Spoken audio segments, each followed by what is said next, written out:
Interactive surfaces are now gaining in popularity. Lots of research labs are exploring them as an educational tool. However, they are limited to laboratory environments, and the goal of this project was to actually take it out and put it in the classroom. The table is a learning aid. By that, what we mean is that students can gather around it and do an interactive activity, and in the process learn something. Where's water? Two specific programs we generated. One was a spider diagram program where students had to establish relationship between existing entities.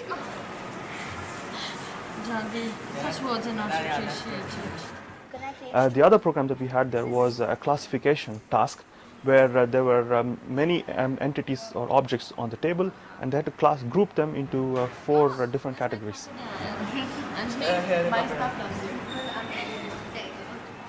The table consists of a projector and a camera that are mounted below the table surface, and the projector projects digital content, whereas the camera looks at how when you touch with your fingers on the table, the infrared light is reflected off the surface and goes down below, and the camera can see it. I have to touch a little bit hard at the moment, but I can turn the threshold down a bit. We decided to build the table in India, one, because it's not practical to be able to ship something like this. It's big and bulky. A second thing was there would be lots of customs issues to deal with if we were going to build something like this in the UK and take it all the way to India. We have one empty that will come out of that, and the rest should be fine.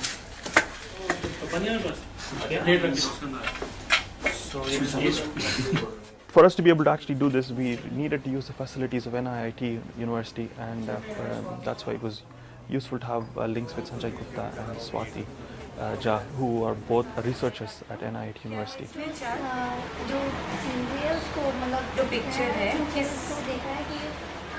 One of the benefits of this project is that we're exploring how children communicate and learn around interactive tables in a classroom environment. We've been doing that here in Bristol with a couple of classrooms, and again we decided to go with two schools in Delhi because we wanted two demographics in a Delhi environment. So one was in a high income neighborhood and another was in a low income neighborhood. So we had the opportunity to examine communication and learning differences in different environments.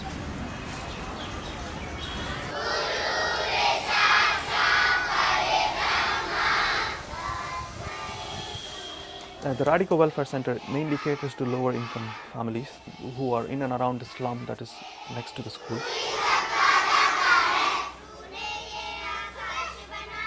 Both these schools were English medium schools. However, the Radico Welfare Center, although it's an English medium school, the teachers taught students from an English textbook but predominantly spoke in Hindi.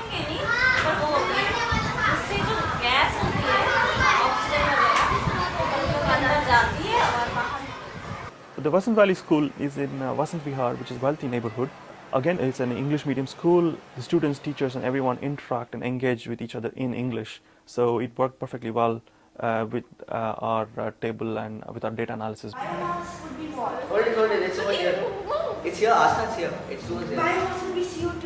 What is he doing? That's really cool. We were interested in how children talk to each other and how they interact with the various programs that were running on the table. For this, we had three types of data gathering mechanism in place. One was we had video cameras looking at the students and recording what they were speaking, who was speaking, and who were they looking at as they were speaking.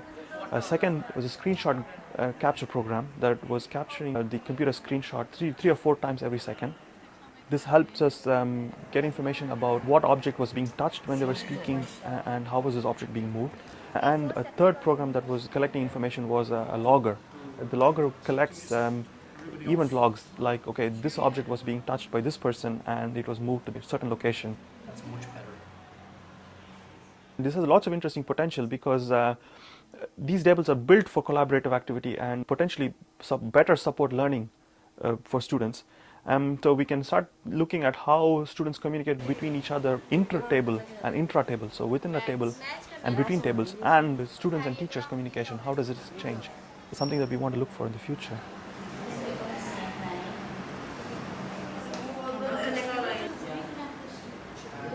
we took the tables and put it in a classroom in India, but we did not replace a classroom environment with these tables. And the next thing that we're looking at is, can we replace a classroom of 40 students with 40 different tables with 4 or 5 such interactive tables, and change the way in which the students and teachers interact with each other.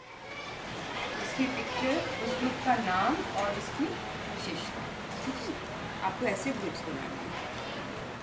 Since children are very tech savvy, they enjoy something to do which is very visual and hands-on. So this is an innovative way, and it would definitely enrich their learning process. Teamwork, leadership qualities, they just come out in the fore when a group is working hands-on. Please explain You draw a line like this if you want to connect something. You press on the line, you get this dusted. It seems to me that the project is addressing a very real issue, which is moving to get learning to be more participatory and have children actually leading the process more, rather than it being very much teacher-led and top-down.